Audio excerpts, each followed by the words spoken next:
Welcome to my channel Nora kitchen. కందిబేళ్ళ పప్పు చేస్తున్నాను.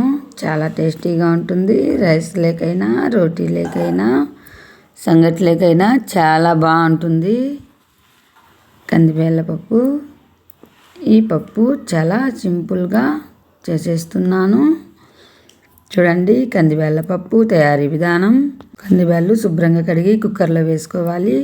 పచ్చిమిరపకాయలు మొత్తం పప్పులు వేసేటివన్నీ ఇలా కడుక్కోవాలి. చింతపండు వేసుకోవాలి. టమోటా ముక్కలు వేసుకోవాలి.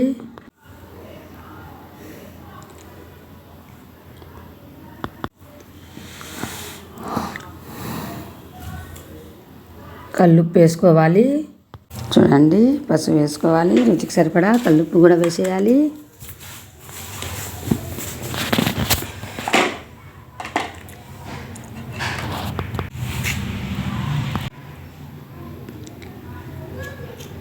చూడండి ఇలా కుక్కర్లో వేసుకోవాలి. సరిపడా పప్పుకు సరిపడా చూడండి మొత్తం వేసేయాలి. నీళ్ళు వేసుకోవాలి. తగినన్ని నీళ్ళు వేసుకొని కుక్కర్ మూత పెట్టి 3 విజిల్లు ఉడికించుకోవాలి. 3 విజిల్లు తర్వాత ఇలా కుక్కర్ మూత ఓపెన్ చేయాలి. చూడండి నీళ్ళైతే పక్కకు రసం వంపేయాలి. తర్వాత వేసుకుంటే పప్పు చారు అవుతుంది. చాలా టేస్టీగా ఉంటుంది. బ్యాళ్ళు చూడండి చక్కగా ఉడికాయి. చూడండి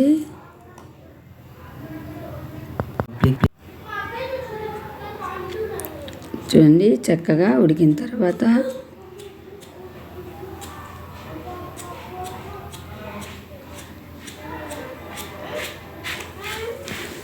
పప్పు గుత్తి తీసుకొని ఇలా పప్పు రుద్దుకోవాలి.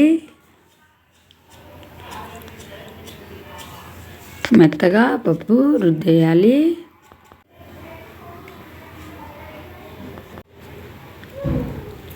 ఇలా పప్పు రుద్దుకోవాలి. చూడండి మెత్తగా మెరిగిపోయింది.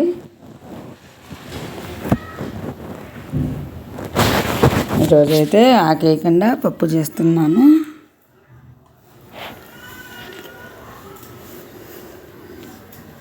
ఇలా పప్పు రుద్ది పక్కన పెట్టుకోవాలి.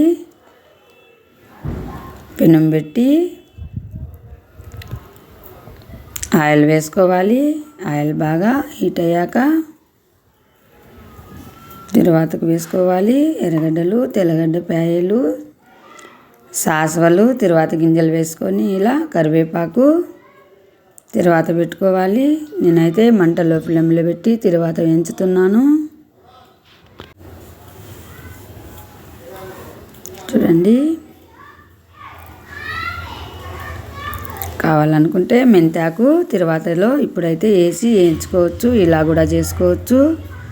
మెంతాకు శుభ్రంగా కడిగి తిరువాతలో వేసి వేయించేసి పప్పు వేసేయచ్చు. అలా కూడా చాలా టేస్టీగా ఉంటుంది పప్పు. అయితే నేనైతే వేయడం లేదు. ఆప్షనల్, వేయచ్చు వేయకపోవచ్చు.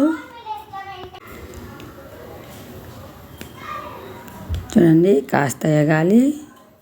ఈ తెల్లగడ్డలను అయితే పగలగొట్టుకోవాలి.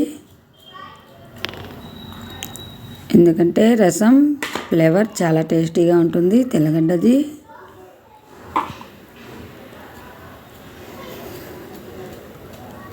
ఫస్ట్ టైం నా ఛానల్ చూస్తున్నట్టయితే సబ్స్క్రైబ్ చేయండి. మరిన్ని వీడియోల కోసం లైక్ చేయండి, షేర్ చేయండి. ఇండియా, దుబాయ్ వీడియోలు వచ్చాయి చూడండి.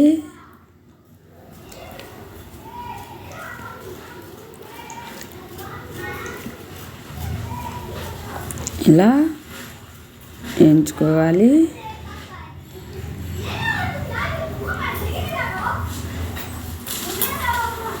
తర్వాత అయితే ఎగుతుంది.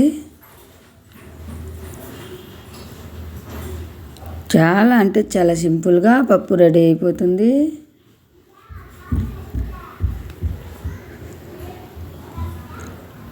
చూడండి తర్వాత అయితే ఏగింది. నేనైతే పప్పు వేసేస్తున్నాను. తాలింపు అయితే పప్పు చారులు కూడా వేశాను. ఇలా తిరువాతలో పప్పు వేసుకొని ఇలా కలుపుకోవాలి.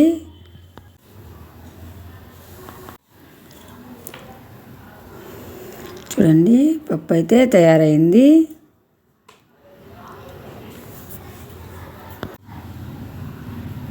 చాలా అంటే చాలా టేస్టీగా ఉంది. మంచి స్మెల్ వస్తుంది. చూడండి మీరు కూడా ఒకసారి ట్రై చేయండి. పప్పు అయితే తయారైంది. రైస్ లేకైనా రోటీ లేకైనా సంగటి లేకైనా చాలా బాగుంటుంది పప్పు. వీడియో నచ్చితే లైక్ చేయండి, షేర్ చేయండి. ఇండియా దుబాయ్ వీడియోలు వచ్చాయి చూడండి. మీరు కూడా ఇలా ఒకసారి ట్రై చేయండి. మంచి స్మెల్ వస్తుంది. పప్పుచారు కూడా తీసాను. రైస్లోకి చాలా బాగుంటుంది. Thank you for watching video.